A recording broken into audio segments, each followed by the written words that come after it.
Shalom, selamat pagi Bapak Ibu Saudara sekalian. Mari kita mulai acara Manarema kita pada pagi hari ini. Kita mohon kemurahan dan penyertaan Tuhan untuk menolong dan menyertai, membekali setiap aktivitas kita dari pagi hingga sampai malam nanti. Mari kita buka di dalam doa. Kami bersyukur padamu ya Tuhan atas kasih setiamu, atas pertolongan dan penyertaan Tuhan sepanjang malam, di mana kami boleh tidur, melepaskan segala kelelahan-kelelahan kami.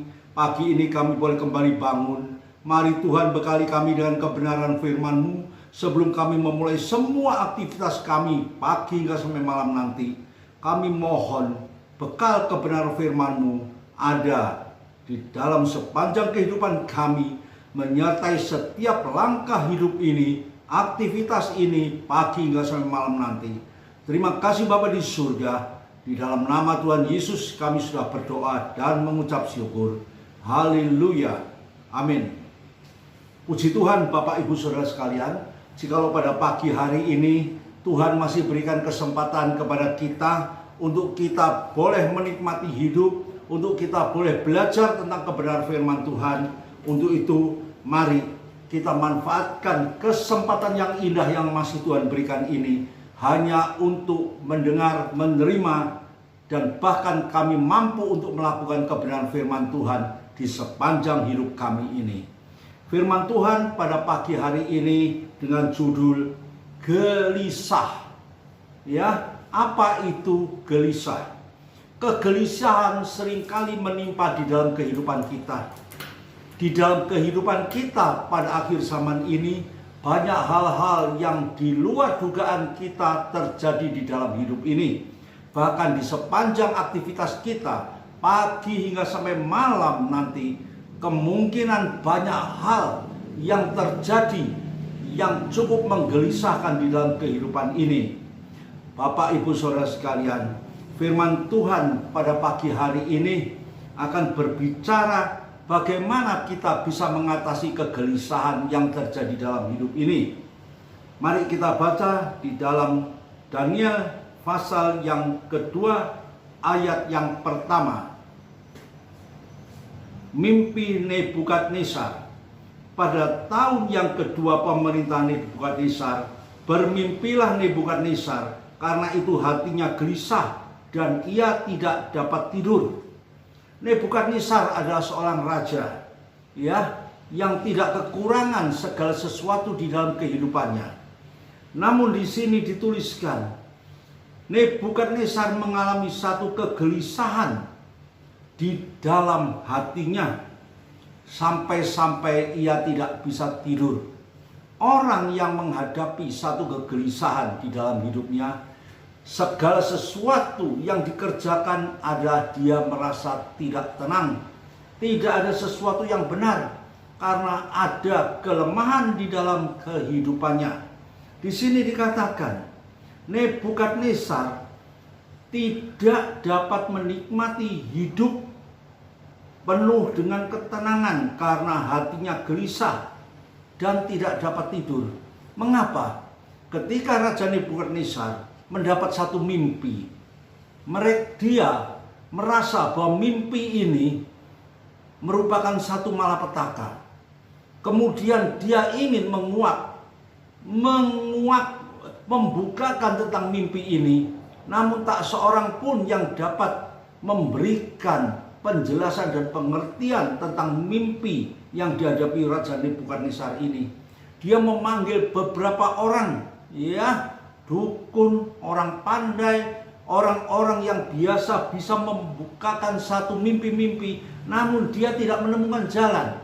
Akhirnya ada seorang yang bernama Daniel, ya, dia dapat membukakan apa yang diharapkan dan sangat-sangat diharapkan oleh Raja Nebukadnezar ini untuk membukakan mimpinya itu. Mari kita lanjut baca di dalam ayat yang ke-19 sampai yang ke-22.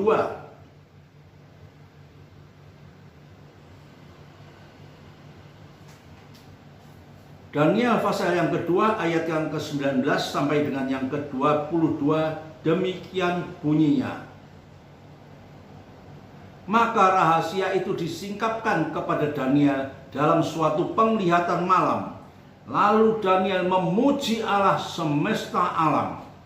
Berkatalah Daniel, terpujilah nama Allah dari selama-lamanya sampai selama-lamanya.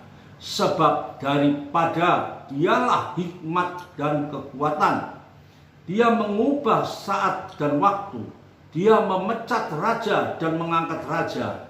Dia memberi hikmat kepada orang bijaksana dan pengetahuan kepada orang yang berpengertian. Ayat 22, dialah yang menyingkapkan hal-hal yang tidak terduga dan yang tersembunyi. Dia tahu apa yang ada di dalam gelap dan terang ada padanya.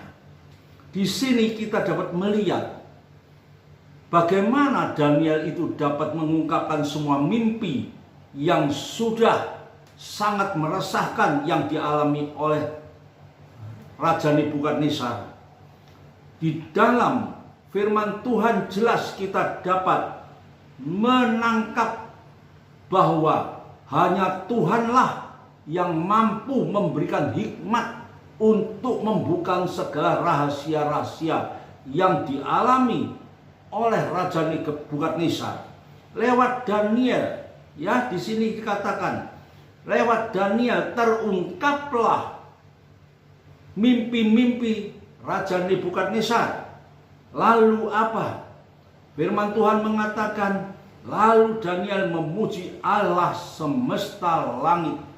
Kembali lagi Daniel dengan sadar bahwa apa yang dapat dia kerjakan dan dilakukan itu semata-mata hanya oleh anugerah Allah yang diberikan kepada Daniel. Di sini dikatakan, terpujilah nama Allah dari selama-lamanya sampai selama-lamanya. Sebab daripada dialah hikmat dan kekuatan. Di sini Bapak Ibu Saudara sekalian, kita dapat melihat segala sesuatu yang diungkapkan oleh Daniel. Bukan Daniel merasa bahwa aku hebat, aku pandai, aku mampu mengungkapkan segala sesuatu yang diharapkan oleh Raja Nebukadnezar. Tapi dia kembalikan lagi hanya kepada Allah lah yang memberikan hikmat dan kekuatan kepada Daniel. Bapak Ibu Saudara sekalian, di sini menunjukkan bahwa Daniel begitu merendahkan hatinya di hadapan Tuhan. Bahkan dia mengungkapkan segala sesuatu yang dapat dikerjakan itu semata-mata hanya oleh kemurahan Tuhan, hanya oleh kasih dan kemurahan Tuhan. Dan dia ungkapkan apa? Tuhan yang mengubahkan saat dan waktu. Dia yang dapat memecat raja dan mengangkat raja.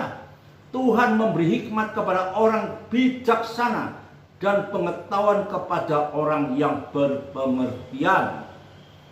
Bapak Ibu Saudara sekalian, di sini kita dapat melihat ya bahwa segala sesuatu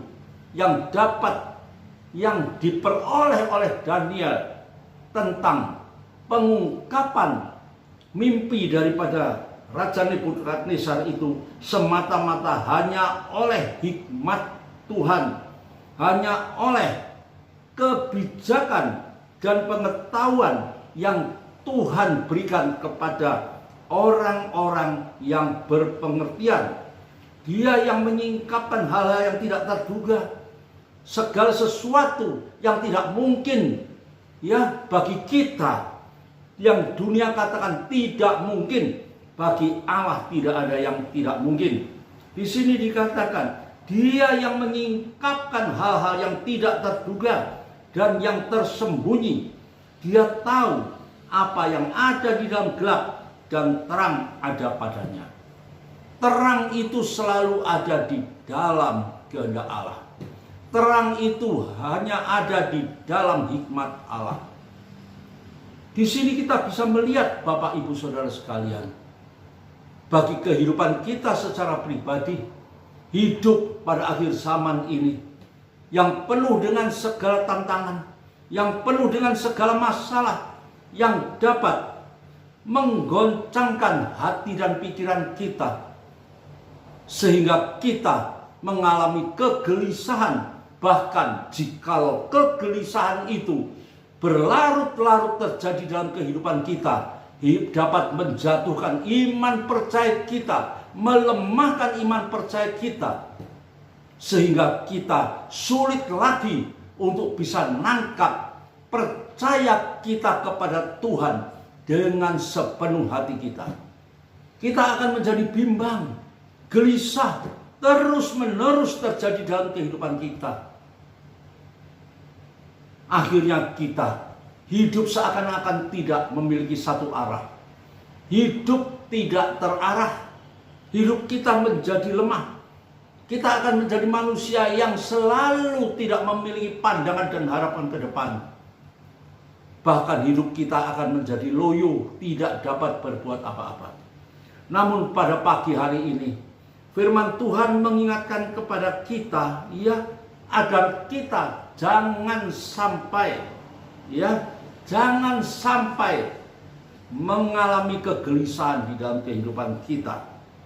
Bapak, Ibu, Saudara sekalian, di sini kita bisa melihat, ya, apa yang ditulis di dalam Injil Yohanes pasal yang ke-14 ayat yang pertama. Janganlah gelisah hatimu, percayalah kepada Allah, percayalah juga kepadaku, kata Tuhan Yesus. Janganlah kamu gelisah, ya, percayalah kepada Allah, percayalah juga kepadaku, kata Tuhan Yesus. Di sini Tuhan Yesus menghimbau kepada kita, ya, janganlah kita gelisah. Percayakan hidupmu sepenuhnya kepada Tuhan. Percayakan masa depanmu sepenuhnya kepada Tuhan. Percayakan semua harapan kita hanya kepada Dia. Bahkan firman Tuhan menuliskan di dalam Mazmur pasal yang pertama, berbahagialah orang yang merenungkan firman itu siang dan malam. Berbahagia, tidak ada keresahan, karena dia seperti tanaman yang tertanam di tepi air, yang berbuah pada musimnya dan tidak layu daunnya. Hidup selalu penuh dengan sukacita, hidup selalu dengan kebahagiaan. Kuncinya hanya satu, renungkan firman itu, miliki firman itu, terimalah, ambillah firman itu jadi bagian dari kehidupan kita. Itulah kuncinya, Bapak, Ibu, Saudara sekalian. Wajar kalau di dalam kehidupan pada saat ini manusia hidup, ya, diwarnai dengan berbagai keresahan. Wajar. Tapi bagi kita orang-orang percaya, hal ini merupakan sesuatu yang tidak wajar. Karena jikalau firman itu ada dalam kehidupan kita, keresahan itu tidak akan mendapat tempat di dalam hati dan pikiran kita. Karena hidup kita selalu diwarnai dengan sukacita, berbahagia, berbuah pada musimnya, tidak layu daunnya. Hidup di dalam pemeliharaan Tuhan, sungguh hidup yang penuh dengan sukacita. Tidak perlu hidup kita diwarnai dengan berbagai keresahan, karena ada kuasa Roh Kudus yang memberikan kekuatan di sepanjang kehidupan orang percaya. Kita tidak mampu, kita tidak tahu kekuatan itu dari mana, tapi firman Tuhan menuliskan, ya, Dia yang menyingkapkan hal-hal yang tidak terduga dan yang tersembunyi. Dia tahu apa yang ada di dalam gelap, apa yang ada di dalam kehidupan kita. Tuhan sangat tahu, dan terang itu ada di dalam kehidupan Tuhan. Terang itu hanya ada di dalam Yesus Kristus. Dan jikalau kita menempatkan diri kita, percaya dengan sungguh kepada Dia, maka terang itu akan turun di dalam setiap kehidupan orang percaya. Hingga kita tidak perlu hidup di dalam keresahan. Kita akan menikmati hidup yang penuh dengan sukacita. Hidup selalu di dalam penyertaan Tuhan. Hidup yang akan menikmati buahnya pada musimnya, tidak pernah layu daunnya. Kita hidup penuh dengan sukacita, hidup penuh dengan pengharapan, dan kita dapat membawa hidup ini menjadi terang di tengah-tengah yang dunia yang gelap ini. Kita hidup boleh menjadi garam, menggarami dunia yang penuh dengan ketawaran ini. Hingga lewat hidup kita, lewat segala aktivitas kita, nama Tuhan dipermuliakan. Mari kita berdoa.